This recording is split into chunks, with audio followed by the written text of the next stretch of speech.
I am going to speak on a topic which is a routine part of our obstetric practice.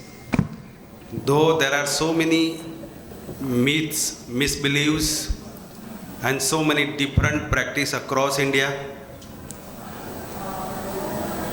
while working as the committee chairperson of Practical Obstetric Committee, I got an opportunity to move across India, and I came to know different types of blood transfusion practice performing by our members. So this is, I think, also related to the theme of my year. Blood transfusion safety is the utmost priority also.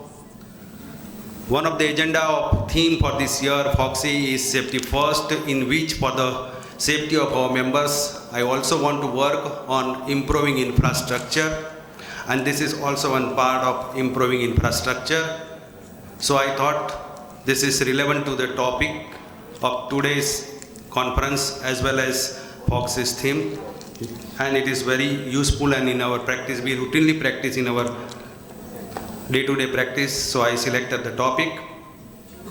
I dedicate this oration to my patients who gave me an opportunity to learn high-risk pregnancy, critical care. A very famous scene of a very famous movie, Amar Akbar Anthony. Three sons, Amitabh Bachchan, Vinod Khanna, and Rishi Kapoor, lying on side-by-side cots, giving blood directly to their mother, Nirupama Roy. And when this scene was picturized, Amitabh Bachchan refused to perform the scene. Not possible.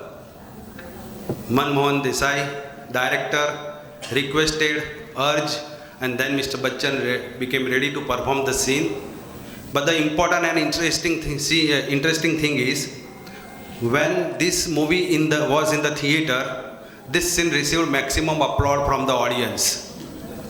And this is because when we are talking something regarding the blood transfusion, people are involved emotionally, and that is why our responsibility also increases a lot. It is usually believed that blood is maximally used for a trauma patient or a surgical patient, but in one of the study conducted by WHO in Southern Eastern Asian countries, and it was found that 1/3 of the blood was used for the obstetric purpose. So we are on one hand using maximal blood, and at the same time WHO has conducted study in the same region and found that its practice is improper in 45% of the places. So 1/3 of the blood is used by obstetricians, and nearly 50% of the places its practice is not proper. So we are responsible for at some place, sometime, somewhere for this improper practice, and that is why it is very important to learn to know. Mainly it is used as a replacement therapy or a therapeutic therapy to restore intravascular volume or to restore oxygen carrying capacity or to correct anemia and replace platelet and other clotting factors. 350 ml of blood is collected from a donor into a plastic bag containing an anticoagulant. It is called a 1 unit of whole blood. It can be used directly as the whole blood, or it can be components can be separated out from it, and then components can be used as per the requirements. Still, in many parts of our country, it is believed that when patient loses whole blood, only whole blood should be given, because whole blood contains all the components. So by giving whole blood, we are giving all the components to our patients, and that is why whole blood should be used. But the fact is, the use of whole blood is an unscientific, inefficient, unhealthy, and criminal waste of a valuable resource. And these harsh words are not mine, but these are the words of WHO, and we'll see in next few minutes why WHO is such harsh words using. A storage requirement, if we compare all the components, then the whole blood is to be stored at 4 to 6 degrees centigrade. Red cells 4 degree, platelet 22 to 24, FFP cryoprecipitate -20 to -30 degrees centigrade. It means when we are giving blood to a patient who is having massive blood loss, and we are thinking we are giving all the components, actually this component we should be stored at FFP, something like FFP and cryoprecipitate, we should be stored at -20 to -30 degrees centigrade. These components are relatively inactive, inefficient, they lose their function, their efficiency. So it is just a wrong assurance that by giving whole blood, we are also giving all the components to a patient. Actually, we are giving only red cells by giving whole blood, which is stored at different temperature. If we compare the different shelf life, then the red cell 35 to 40 days, FFP 1 year, cryoprecipitate 1 year. It means when just for the rising of a hemoglobin, when we are giving whole blood to a patient, we know that the platelet cannot rise the level of the hemoglobin. But when we are giving whole blood, platelets are not separated out, and that is why such some components like FFP cryoprecipitated, if we could have separated it out, and if we could have stored it, then later on till 1 year we can use this component in a patient who genuinely require this component. So this is a criminal wastage of a resource like components. If we compare the volume, then the packed cells 250 and whole blood 350. Why this is important? Because when patient having massive blood loss, patient will require many units of blood. Sometimes 10 units, 12 units, and when more the number of units, when there is a more volume, then it will lead to a transfusion related complication of overloading. So that is why volume is also very, very important. And again volume, 1 unit of platelet, 50 ml, cryoprecipitate 25 to 50 ml. Why this comparison is important? Suppose a patient is having 20,000 platelet. We want to rise it to the 50,000, and usually by giving 1 unit of platelet, there is a rise of platelet in 6 to 8,000 number.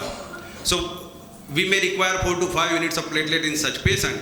But as the volume is less, a platelet, 1 unit of platelet can be completed within 10 minutes. So within 30 minutes, half an hour, we can correct the level of the platelet in a patient. And if we are going to give whole blood for the rising of the platelet, then again 4 to 6 units of the blood will be pushed, and it will take 6 to 8 hours. So the problem which can be corrected just within half an hour will take 6 to 8 hours, and unnecessary.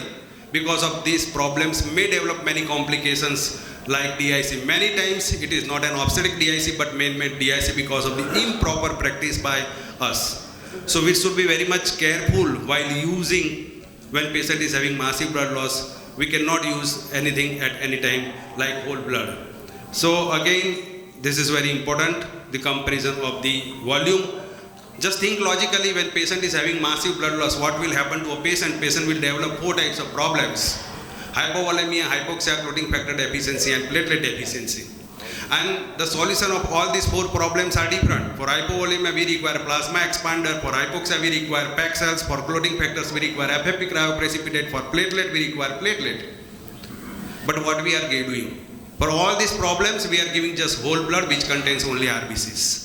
And other factors are not corrected, other solution is not done by us. And when we are giving, this is again important thing is platelet deficiency should be corrected within few hours. Coagulation defects should be corrected within 2 to 4 hours. Hypovolemia, hypoxia, we can correct within 6 to 12 hours. So when we are giving whole blood to a patient, actually we are taking care of hypovolemia and hypoxia first rather than the platelet and coagulation defects. And because of this, sometimes what happened, the leak will not be sealed because there is a platelet deficiency, because of this all clotting factor deficiency. And because of this, whatever amount of blood we may give may come out. And we may require more and more units of blood, and we all know that more units of blood means more chances of complications. We all know that it will take a long time, 6 to 8 hours or 10 to 12 hours, patient may develop DIC, overloading complications, and many infections, transmission, and many other complications. And sometimes blood bank may not be ready to provide these many number of units. Unnecessarily we are creating crisis by giving whole blood and addressing the problem which should be corrected later on, and we are not correcting the problem priority wise which should be corrected first. So ideally what we should do when there is a massive blood loss, we should take 2 IV lines with a wide bore needle.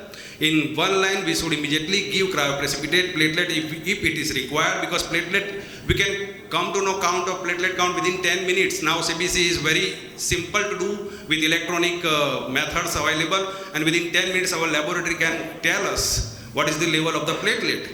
So if we require platelet cryoprecipitate on second line, we should immediately start it, and On one line, we should give cryoprecipitate, platelet, and then FFP for the volume expander and clotting factors. At the same time, in other line, we can start and give RBCs. So this is, we are giving components, not whole blood, in 2 lines.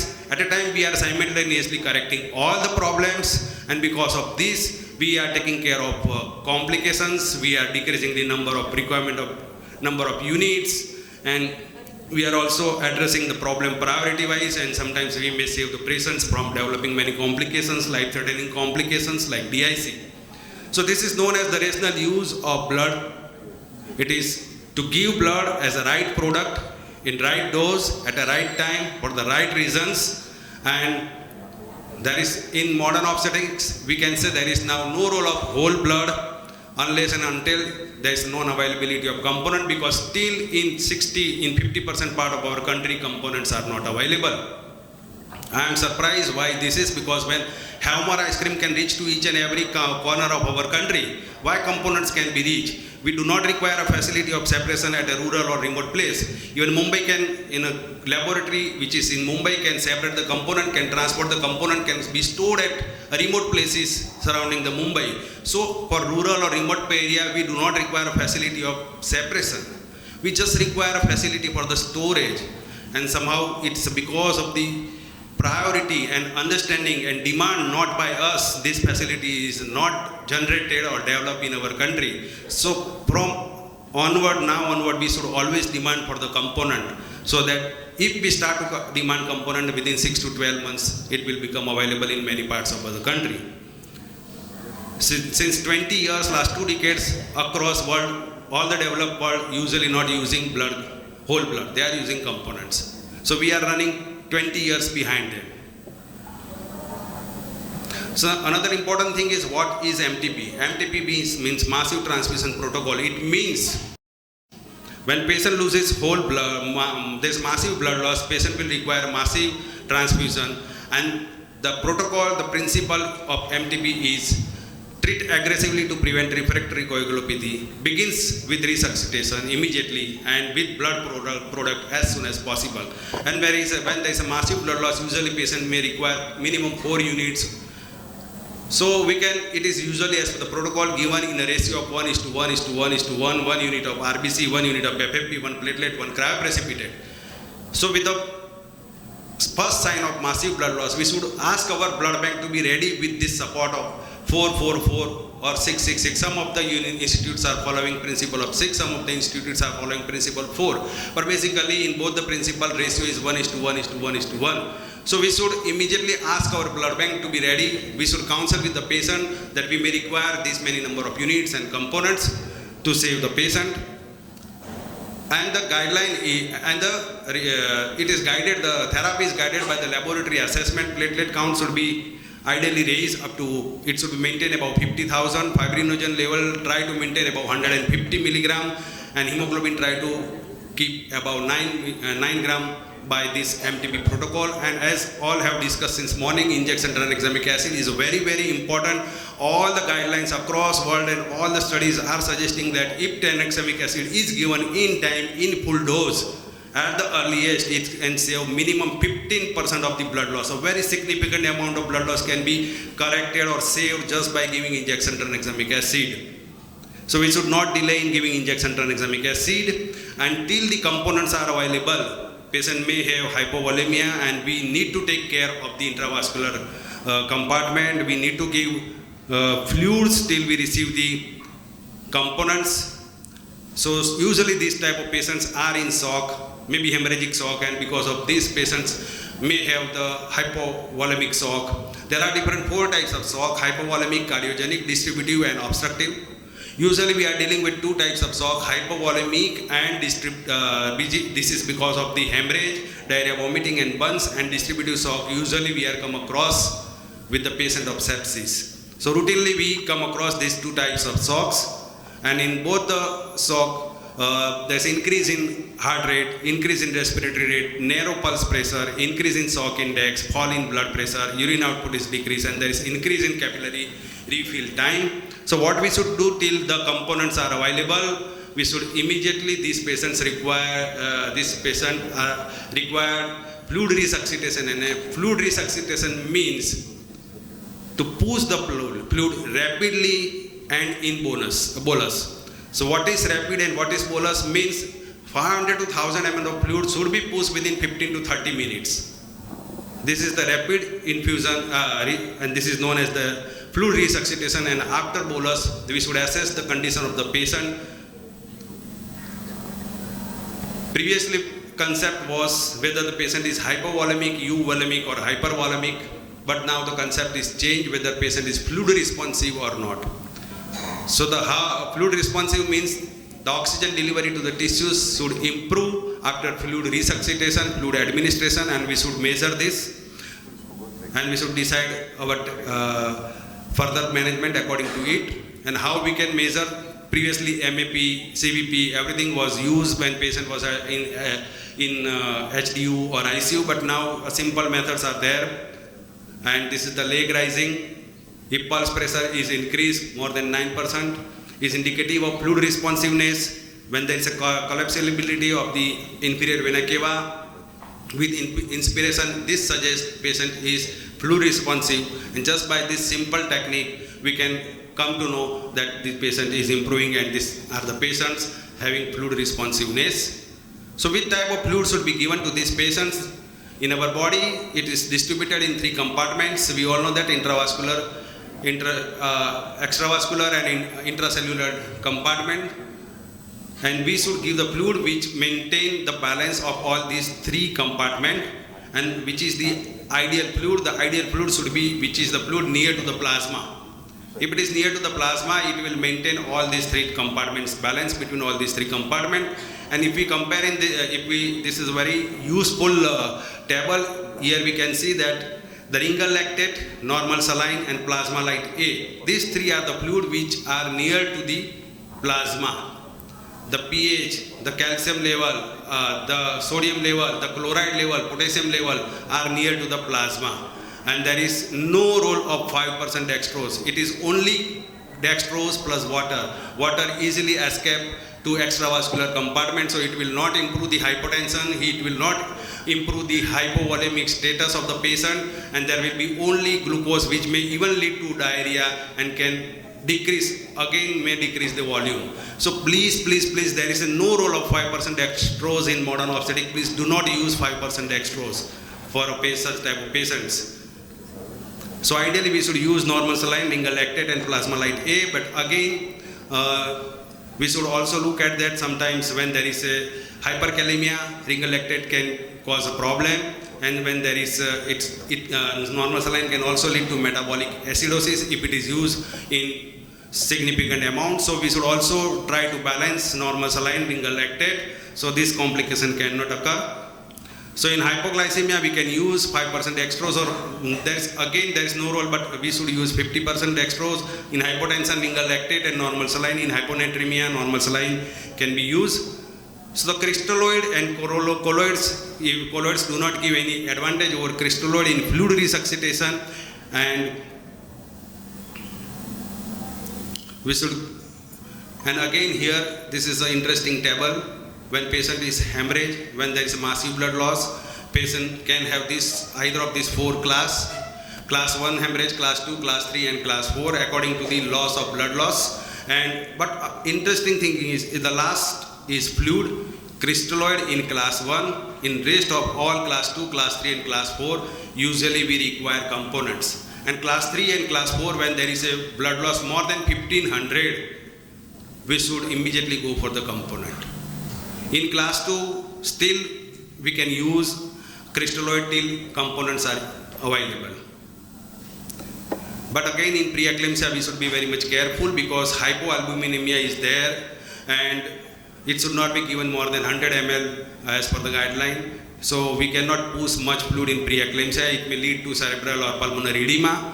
Again, since morning it was beautifully discussed the DIC. So I will not go in detail of it but I will like to say DIC many times it is underdiagnosed or overdiagnosed, and many times it is man-made DIC also rather than obstetric DIC. Beautifully explained by a hematologist in the morning. This is International Society of Thrombosis and Hemostasis has declared this score, and there is always confusion. There is no single laboratory criteria from which we can come to know or which can diagnose about DIC. We need a battery, we need a package of investigations. Basically 4 platelet count, increase in fibrin marker, prothrombin time prolongation and fibrinogen level. In the morning also it was discussed regarding the fibrinogen level and fibrinolysis. So by this the different points are given for the different values of a different laboratory parameters, and at the end total of all these 4 parameters are done, and if it is between 0 to 4, DIC is not overt. If it is between 5 to 8, DIC is probable. We require close monitoring of such patients. We require frequent investigation at the interval of 6 to 8 or 12 hours. But unnecessary, we should not be hurriedly push blood. As morning also, he has mentioned, we should be very much careful. We should assess clinically. We should go for the protocols. We should use the score. And unnecessary, just because of fear of DIC, we should not push blood to the patient. So again, with the first sign of possible DIC, we should request our blood bank to be ready with the support of all these four units. Is there a use for recombinant factor 7A? It should not be considered as a substitute for delay any decision or even for the life-saving technology or for the surgery. If we think obstetric hysterectomy require, it is not an option. We should not use this as an alternative.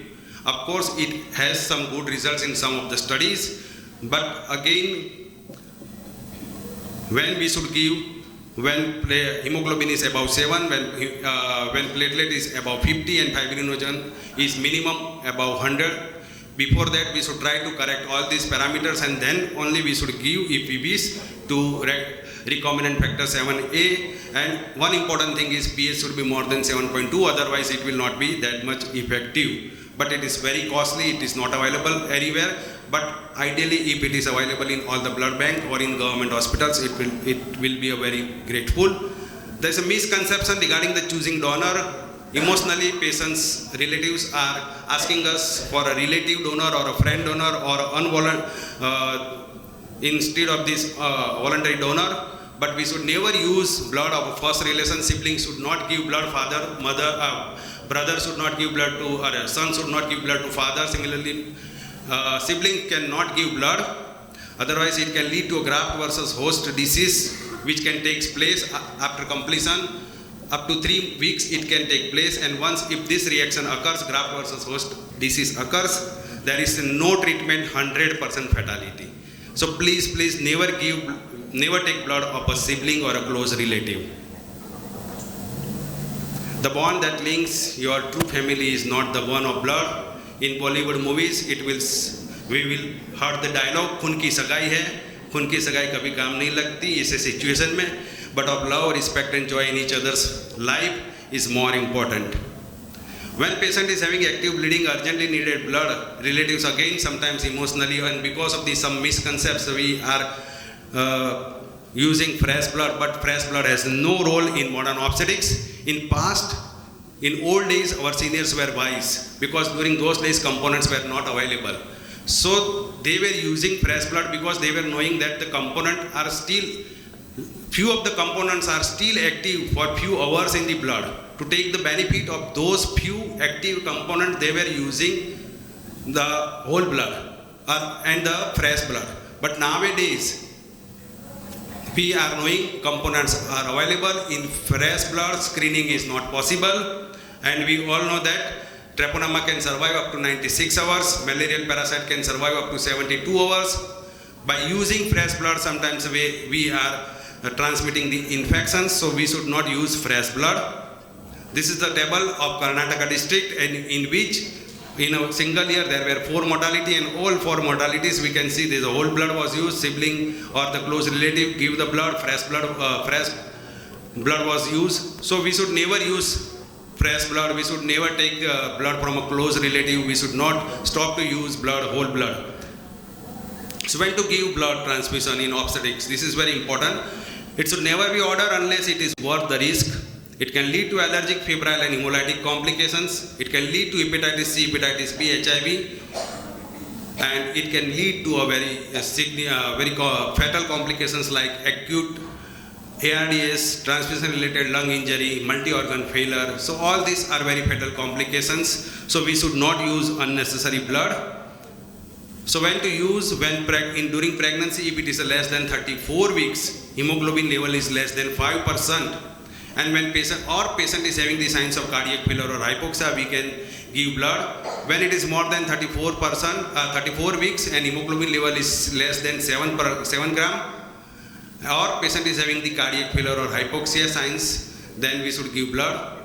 In acute hemorrhage, again, if it is less than 7% or patient is hemodynamically unstable.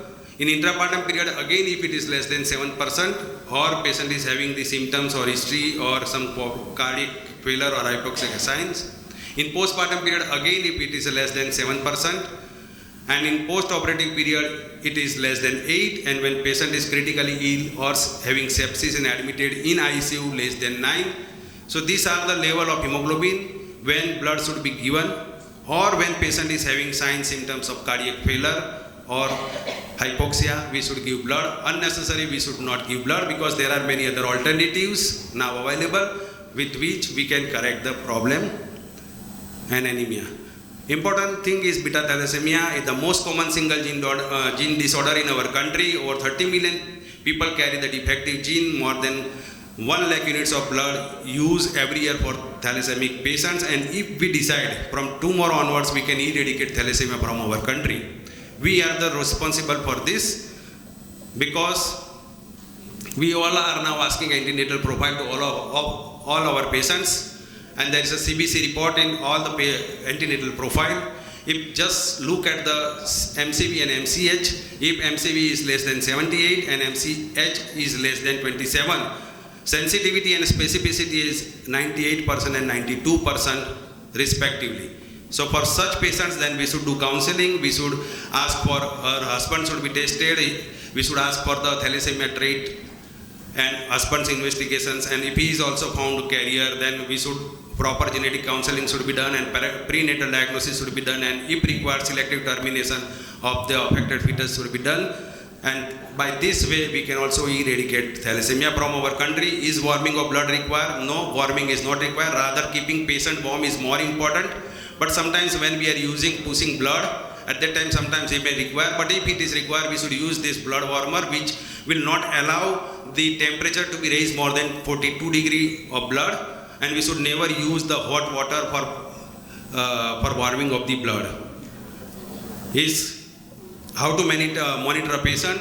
We all know that the vital data is very important, but nowadays we all have pulse oximeter in our clinic, in our hospital.